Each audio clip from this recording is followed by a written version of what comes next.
Eu não consigo, não sou eu na vida. Não sou eu. Desfoquei todinha, mas só porque eu estava apagando o quadro. Requisitos foi. Bora para atributos? Só lembra para mim. Requisito é o que o ato tem que ter para ser considerado válido. Então, requisito é requisito de validade. Atributos são as características daquele ato. E quais são os atributos do ato administrativo? Presunção de legitimidade, alta executoriedade, tipicidade e imperatividade. Lembra que nos requisitos a gente decorou confi for mob, que não fazia sentido nenhum aquele nome? Aqui, pelo menos, faz um sentidozinho, ó, PAT, na amizade, PAT. Presunção de legitimidade, alta executoriedade, tipicidade e imperatividade. Vamos começar a falar de cada um deles, começando com a presunção de legitimidade. Aqui é muito mais fácil e muito mais rápido. O que é a presunção de legitimidade? É presumir que o ato praticado pelo administrador ele é válido. Então, é presumir que o ato praticado pelo administrador ele é válido. Só que essa presunção de validade, eu já vou deixar uma pergunta para a gente saber se é uma presunção absoluta ou relativa. Vamos devagarzinho. Por que os atos administrativos eles se presumem válidos? Porque existe algo chamado de fé pública, que eu acho que vocês até estudam esse nome lá em direito penal, essa parte relacionada à fé pública. O que é a fé pública? Fé pública decorre do princípio da legalidade. Vamos lá para poder fazer um exemplo muito simples disso daqui. O administrador, ele só pode fazer o que a lei permite. Então, quando o administrador faz algo, eu presumo que ele fez porque foi autorizado por quem? Pela lei. É isso que é a fé pública. Como o administrador só pode fazer o que a lei permite, quando o administrador faz alguma coisa, eu presumo que ele fez porque foi autorizado por quem? Pela lei. É por isso que eu presumo que aquilo que ele fez foi válido. Então, quando num concurso a administração nomeia João, eu presumo que a nomeação de João foi feita de maneira válida. Só que João passou na sua frente. Você pode contestar esse ato, sim ou não? Pode. Vamos misturar condicional? Tem um remédio condicional que tu pode usar para contestar isso. Qual é? Mandado de segurança. Porque você tem o direito líquido e certo de vir a ser observada a ordem de classificação. Isso quer dizer o seguinte, essa presunção de validade é uma presunção absoluta ou relativa? Relativa. Por que ela é uma presunção relativa de validade? Porque se admite, prova em contrário. Pensa comigo, se a presunção de validade dos atos administrativos fosse absoluta, se fosse absoluta, quando passassem uma pessoa na sua frente na nomeação, você faria o quê? Poderia fazer o quê? Nada. Quando mandasse uma multa de trânsito para sua casa, o que você poderia fazer?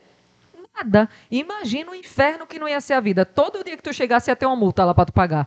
Então é claro que a presunção de legitimidade é uma presunção relativa, porque você pode provar o contrário. Se você está provando o contrário, você quer provar que na verdade o ato ele é inválido.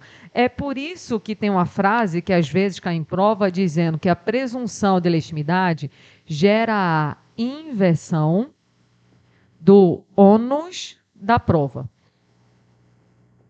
Inversão do ônus da prova. Vamos entender isso daqui. O que é o ônus da prova? O ônus da prova é a obrigação de provar. Processo penal cai para vocês, né? Cai. Que eu conheci o professor de vocês de processo penal. Então, acabou? Cai pouco, é? Não, deve cair muito, né? Foi sacanagem, né? Então... Lá em processo, vocês aprendem o seguinte, o ônus da prova cabe a quem alega. Se, por exemplo, eu sou juíza, chegou aqui um promotor e disse, olha, ele matou Maria. O que eu, juíza, vou dizer? Prove que ele matou Maria. Porque o ônus da prova cabe a quem alega. Se o promotor está dizendo que João matou Maria, o promotor tem que provar que João matou Maria. Porque se ele não provar, a pessoa vai ser absolvida. Então, o ônus da prova cabe a quem alega. Só que puxa para cá. Quando a administração pratica um ato, quando ela nomeou João no concurso, a administração tem que provar que a nomeação de João é válida ou ela só nomeia? Só nomeia. Porque desde o início, o ato já se presume o quê? Válido. Então, a obrigação de provar aqui não é de quem faz o ato, não é da administração. Quem vai provar alguma coisa é quem tenta demonstrar o quê? Contrário. Então, quem prova algo não é quem faz o ato, é quem contesta o ato. Isso é a ordem natural das coisas ou está invertido? É por isso que chama de inversão do ônus da prova. Porque quem vai provar alguma coisa não é a administração. Porque quando a administração faz o ato, ele já se presume válido. Quem vai provar alguma coisa é quem contesta o ato. É por isso que aparece na sua prova dizendo que a presunção de legitimidade gera a inversão do ônus da prova. Vamos fazer agora duas perguntas. Pergunta 1. Se cai na tua prova dizendo a presunção de legitimidade dos atos administrativos é meramente relativa, certo ou errado? Certo. Questão 2. A presunção de legitimidade dos atos administrativos é juris tantum, certo ou errado? A de júri de quem, né? Vamos lá.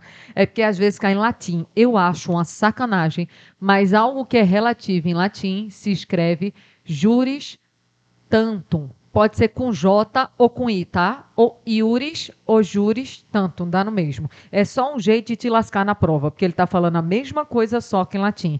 Se ele disser a presunção de legitimidade é relativa, tá certo. A presunção de legitimidade é juris tantum, tá certo, porque juris tantum é a mesma coisa de relativa. É só um jeito de te ferrar na hora da prova. E algumas provas, elas subdividem isso daqui. Elas falam em presunção de legalidade e presunção de veracidade. Na verdade, presunção de legalidade e veracidade está dentro da presunção de legitimidade. Porque numa linguagem bem simples, presunção de legalidade é presumir que o administrador está agindo de acordo com a lei. Presunção de veracidade está presumindo que aquilo que ele está contando é uma verdade. Quando a administração nomeou João, eu presumo que a nomeação foi feita de acordo com a lei e que aquela nomeação está sendo feita de acordo com a verdade dos fatos. Ou seja, eu estou presumindo que o ato praticado pela administração é válido. Então, presunção de legitimidade é como se fosse o gênero e dentro da legitimidade tem a legalidade e a veracidade. E deixa eu te perguntar, você acha que essa presunção de legitimidade é um atributo que existe em alguns atos praticados pelo administrador ou em todos os atos? Alguns atos que a administração faz se presumem válidos ou todos os atos? Todos, por causa da fé pública. Se o administrador só pode fazer o que a lei permite, sempre que o administrador faz algo, eu presumo que ele fez porque foi autorizado pela lei. Então, todos os atos administrativos, eles se presumem válidos até que exista a prova em contrário. Aí, dessa lógica, vem uma pergunta de prova que ela diz mais ou menos assim, ó. Um ato inválido, ele pode produzir efeitos? Pode. Deixa eu dar um exemplo. João foi nomeado. Ele fraudou. Teve uma nomeação, botaram ele para dentro. Se ninguém provar, concorda que João fica a vida todinha lá trabalhando como servidor, se aposenta e morre e ninguém descobre? Então o ato foi inválido, mas enquanto ninguém provar o contrário, ele se presume o quê? Válido. Então o ato inválido, ele pode produzir efeitos, porque ele se presume válido até que alguém consiga provar o quê? Contrário. De presunção de legitimidade, era isso que poderia aparecer na sua prova. Fechado aí? Vamos para o próximo atributo. Autoexecutoriedade. Vou puxar para cá, porque está sem espaço ali. A autoexecutoriedade é uma novidade para a gente ou a gente já estudou? Já estudou. O que é a autoexecutoriedade? É o administrador poder praticar o ato sem precisar de uma prévia autorização judicial. Ou seja, ele não precisa pedir ao juiz para fazer o ato. Ele não precisa de uma prévia autorização judicial para praticar aquele ato. A gente estudou isso quando estava estudando o poder de polícia, porque a autoexecutoriedade é uma das características do poder de polícia. Exemplo fácil, só para a gente visualizar. O agente de trânsito, quando vê o carro aqui, estacionado em local proibido, tampando a nossa passagem, para mandar rebocar esse carro, ele precisa antes pedir ao juiz? Não, ele vai lá e reboca. Ele tem auto-executoriedade. Cuidado com pegadinha simples. O que eu estou dizendo é que o administrador está imune ao controle judicial, é isso? Não. O que eu estou dizendo é que ele não precisa pedir ao juiz para fazer. Mas é claro que se ele faz com excessos e com abusos, vai poder existir um controle judicial posterior. Só que aí vem uma coisa. A presunção de legitimidade existe em todos os atos. Mas será que a auto-executoriedade existe em todos os atos? Não. Só existe a auto-executoriedade quando aquele ato for autorizado pela lei, ou seja, esse ato daqui, ó, só pode ser praticado sem precisar pedir ao juiz quando ele for autorizado pela lei ou quando for uma situação de urgência. No exemplo que eu acabei de dar, por que o agente de trânsito pode mandar rebocar o carro estacionado em local proibido? Porque o Código de Trânsito Brasileiro, que é a lei, eu não sei em qual artigo, mas eu sei que lá dentro permite que um carro seja rebocado se for estacionado em local proibido. Só que vamos imaginar o seguinte, vamos misturar isso aqui lá com o artigo 5º da Constituição. Eu quero aquele inciso da casa.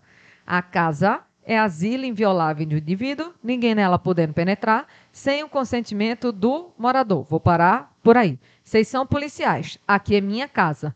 Nada de estranho está acontecendo. Você pode simplesmente entrar na minha casa? Não, você não pode simplesmente entrar na minha casa. Você só entra durante o dia com o quê? Ordem judicial. Então, nesse momento, você agiu com autoexecutoriedade ou sem autoexecutoriedade? Isso é mais raciocínio lógico do que direito. Vê só. A autoexecutoriedade é o administrador poder praticar o ato sem precisar pedir a quem? Sem precisar pedir ao juiz. Se nada de estranho está acontecendo na minha casa, você, policial, só entra durante o dia com ordem o quê? Judicial. Então, nesse momento, você teve autoexecutoriedade ou não teve? Não teve, porque se você tivesse autoexecutoriedade, você não precisaria pedir ao juiz. Naquele outro exemplo que eu dei hoje, se eu tenho um delegado e ele quer a interceptação de comunicações telefônicas, ele pode autorizar diretamente? Tem que pedir ao juiz. Então, a interceptação de comunicações telefônicas, o administrador, ele tem autoexecutoriedade ou não tem? Não tem, porque se ele tivesse, ele não precisaria pedir a quem? Ao juiz. Mas aí eu voltei para minha casa. Você só pode entrar durante o dia com autorização judicial. Mas se está tendo um flagrante desastre ou é para prestar socorro, você pode invadir? Pode, porque são situações de quê? De urgência. Então, cuidado com isso daí. A gente vai até no tema de intervenção do Estado falar da requisição, onde eu posso entrar no imóvel da pessoa em situação de perigo iminente. Então, seria uma forma de auto-executoriedade. De auto-executoriedade para sua prova, sua banca, vem até aqui.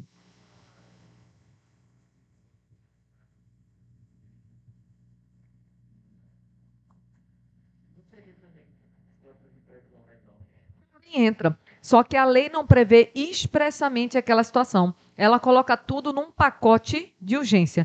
Porque, por exemplo, quando eu falo em desastre, podem acontecer várias situações de desastre. Então, não necessariamente a situação específica está escrita na lei. É por isso que a gente encaixa mais como urgência. Mas o raciocínio está certo também. Vamos agora para o atributo mais besta de todos. O mais besta é esse daqui. Esse daqui, para mim, é o que não cai, porque não faz sentido cair. O que é tipicidade? É o dever que o administrador tem de praticar o ato de acordo com a lei. Ô, minha gente, tipicidade é o administrador ter que praticar o ato de acordo com a lei. Isso é alguma novidade ou a gente já estudou? Isso é um princípio. O administrador tem que praticar o ato de acordo com a lei. Isso é um princípio que a gente viu na primeira aula. Qual é o princípio? Legalidade.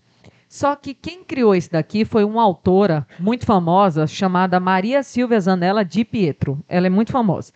Aí ela colocou esse atributo no livro dela e como ela é muito famosa, todo mundo começou a falar de maneira educada que o atributo da tipicidade é uma outra roupagem para o princípio da legalidade. Resumindo, se ela não fosse famosa, primeiro que tinham ignorado, tinham dito que não precisava disso daqui, porque na verdade isso daqui é o próprio princípio de quê? Da legalidade. É por isso que não cai em prova, não tem o que perguntar disso daqui. Tipicidade é simplesmente o administrador ter que praticar atos de acordo com a lei. E essa tipicidade, tu acha que existe em alguns atos ou em todos os atos? Todos. Porque todos os atos que o administrador pratica têm que ser praticados de acordo com o quê? Com a lei. Nenhuma novidade, isso aqui não cai em prova. Eu vejo uma questão perdida a cada não sei quantos anos daqui, porque não tem o que perguntar. Já foi presunção de legitimidade, alta executoriedade, tipicidade. Vamos agora ver o que é imperatividade. Imperatividade é literalmente o administrador poder acabou, não voltou.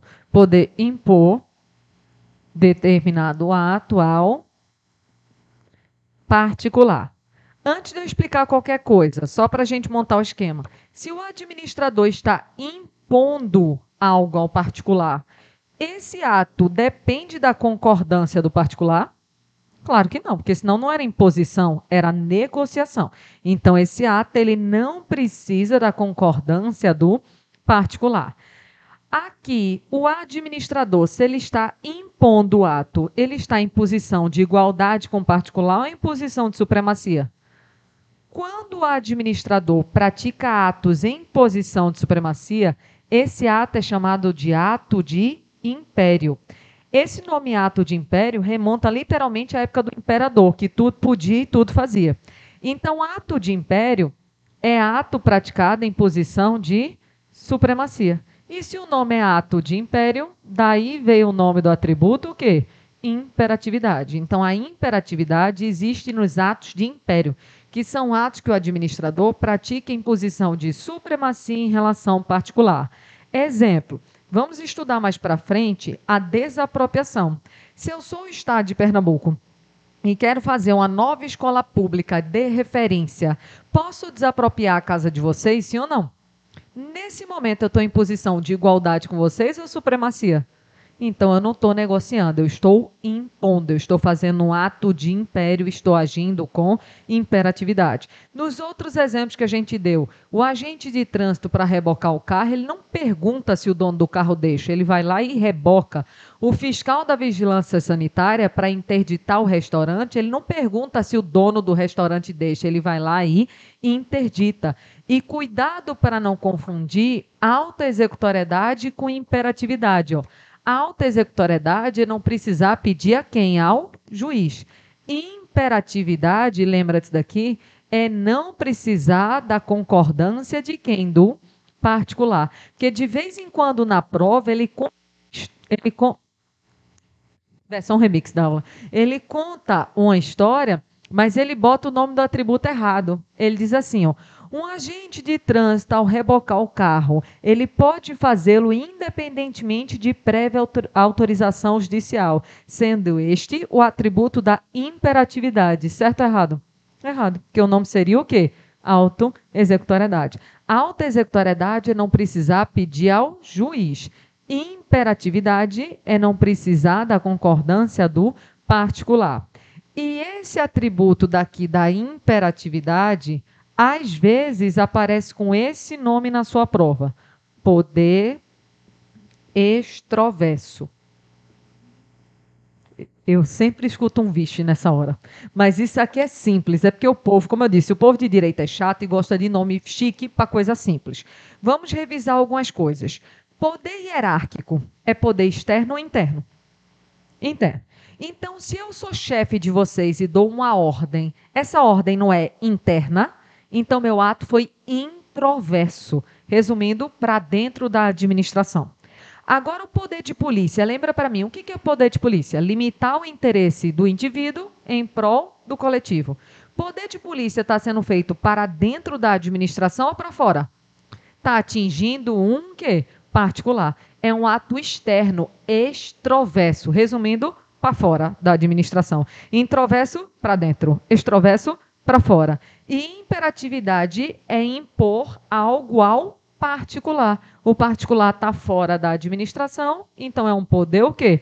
Extroverso. Esse nome bonito todinho só para dizer que o ato está sendo feito para fora da administração. Só que eu tenho que arrematar isso daqui com uma pergunta. A gente já sabe que presunção de legitimidade existe em todos os atos, tipicidade existe em todos os atos, autoexecutoriedade só quando o ato estiver autorizado pela lei ou for uma situação de urgência. Agora a pergunta é: e a imperatividade? Ela vai existir em todos os atos ou em alguns atos? Alguns. Que a gente tem que lembrar dessa observação daqui, ó. Nós temos que saber quais são os atos que não possuem imperatividade. A gente tem que saber quais são os atos que não possuem imperatividade. Vamos fazer aqui a lista dos atos que não possuem imperatividade. Não tem imperatividade, por exemplo, os atos de gestão. O que seria um ato de gestão? Ato de gestão é um ato em que o administrador se encontra em posição de igualdade com o particular.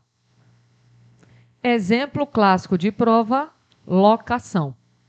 Locação é o popular aluguel. Então imagina o seguinte: isso aqui é minha casa. A administração chegou querendo alugar a minha casa. Sou obrigada a alugar? Não, alugo se eu quiser. Se eu só quero alugar por 10 mil reais, a administração só quer pagar 4 mil reais. Sou obrigada a fechar negócio? Não, porque nesse momento eu e a administração estamos em posição de quê? De igualdade. E por que o ato de gestão não tem imperatividade? Porque para ter imperatividade, a administração tem que atuar em posição de quê? De supremacia em relação ao particular. Então, esse é o primeiro ato que não tem imperatividade. O segundo tipo de ato que não tem imperatividade é o ato enunciativo. Existem 4 atos enunciativos. Deixa eu fazer uma sigla aqui para poder ficar fácil a nossa visualização. Só existem 4 atos enunciativos. A gente decora com essa sigla daqui, ó, CAPA. Quais são os atos? Certidão, atestado, parecer e apostila. Certidão, atestado, parecer e apostila. O ato enunciativo, a função dele não é impor alguma coisa, não é impor. A função do ato enunciativo é simplesmente contar algo. Vai ter, mas é já, tá? Contar algo. Então, ó, antes de eu explicar qualquer coisa, por que o ato enunciativo ele não tem imperatividade? Porque a função da imperatividade é impor alguma coisa. O ato enunciativo ele não está impondo, ele está simplesmente contando algo. Exemplo: quando a empresa ela quer mostrar que ela não deve nada, ela não vai atrás daquela certidão do nada consta, que a gente popularmente conhece como certidão do nada consta. O nome técnico é certidão negativa de débitos. Então, eu, empresa, vou aqui no setor da administração.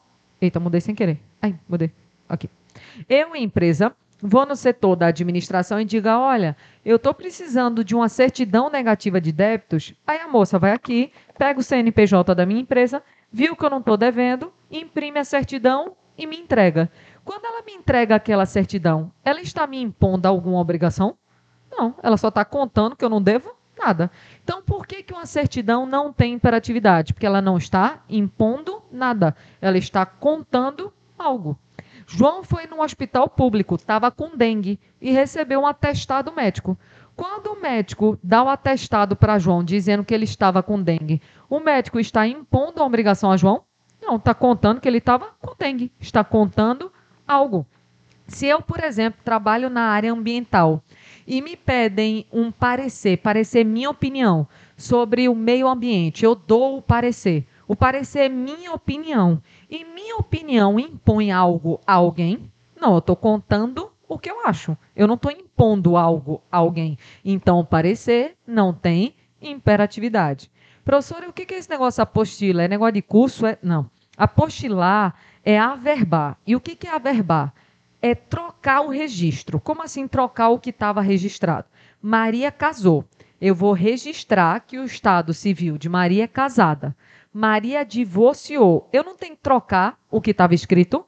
Essa troca é a averbação. E essa averbação é a apostila. É trocar o que estava registrado. Então, quando lá no cartório ela era casada e agora eu apostilei dizendo que Maria agora é divorciada, isso daí está impondo uma obrigação a Maria?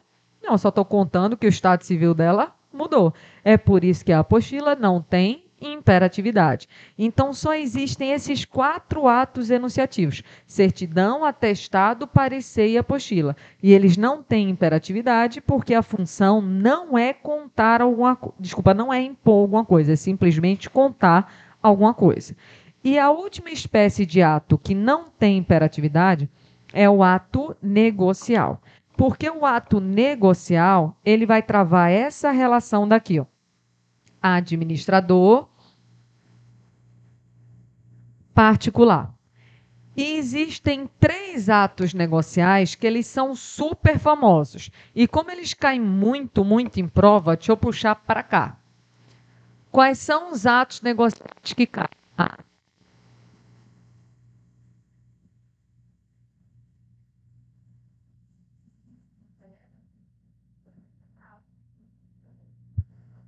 Foi comigo não, né? Não? Tá.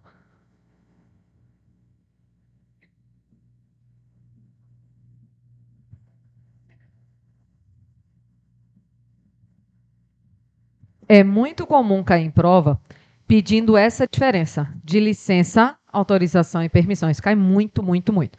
Os 3 são atos negociais. Só algo que eu creio que eu falei na aula passada, mas só para poder revisar. Todo ato administrativo, todo, qualquer um deles, qualquer ato que exista, não só os negociais, qualquer, é unilateral, tá? Porque o que é bilateral não é um ato, é um contrato. Então, tudo que é bilateral é contrato. Tudo que é unilateral é um ato. Por que eu estou chamando sua atenção? Porque de vez em quando cai em prova dizendo assim: a licença, que é um ato bilateral, nem lê o resto. Toda vez que falar ato bilateral numa questão de prova, não leia o resto, a não ser que ele peça a incorreta, né? Aí você, né, já marca essa daí. Porque não existe ato bilateral, só existem atos unilaterais, qualquer ato. Qual é a diferença aqui? Que a licença, ela é um ato e ela é um ato vinculado. Exemplo, uma licença para dirigir. A partir do momento em que eu passei na prova do Detran, o Detran escolhe se concede a minha licença ou tem que conceder? Tem que conceder. É ato vinculado. E a gente já sabe que ato vinculado, só para deixar aqui, é aquele ato em que a administração ela não pode fazer escolhas. O ato tem que ser concedido. Só que a autorização e a permissão são atos do tipo discricionário. Tanto a autorização quanto a permissão são atos do tipo discricionário. E o que nos interessa nesse tópico daqui? Saber a diferença dos dois. Imagina o seguinte: para você ir na praia, você precisa pedir alguma liberação? Não, você vai na praia. Agora, por exemplo, se você quer fazer o seu casamento na praia dia 1º de março de 2024 e você quer fechar uma parte da praia para fazer o seu casamento, concorda que tu quer usar de um espaço público em benefício próprio? Então você vai ter que pedir, nesse meu exemplo, uma autorização. Eu vou dar o exemplo aqui da autorização casar na praia. Perceba, quando você pede na prefeitura, a prefeitura tem que te autorizar ou pode? Então é ato discricionário. Deixa eu dar um outro exemplo. Lá no Recife Antigo, dia de domingo, não tem aquela feirinha que bota as barraquinhas lá no Recife Antigo? Se eu faço, por exemplo, trufa, posso chegar simplesmente montar uma barraca no meio da rua? É a doida? Espaço público. Então, vou ter que pedir uma liberação para poder vender minhas trufas lá. Quando eu peço a liberação, o poder público tem que liberar ou pode? Então, não é licença, porque licença é ato vinculado. Se é ato discricionário, ou é autorização ou é permissão. Esse exemplo da barraca no Recife Antigo O que eu estou pedindo é uma permissão. Eu vou chamar a sua atenção agora para a resposta errada, que vai estar em uma das alternativas se cair isso daqui. Qual seria a diferença de autorização, casar na praia, e permissão, a barraca no Recife Antigo? Não anota o que eu vou falar. Sabe o que muita gente pensa e sempre vem na questão? Tempo. Todo mundo pensa assim, isso aqui é uma coisa mais rápida, isso aqui é uma coisa mais demorada. Tem nada a ver. O que tem a ver é o interesse envolvido. Pensa comigo o seguinte,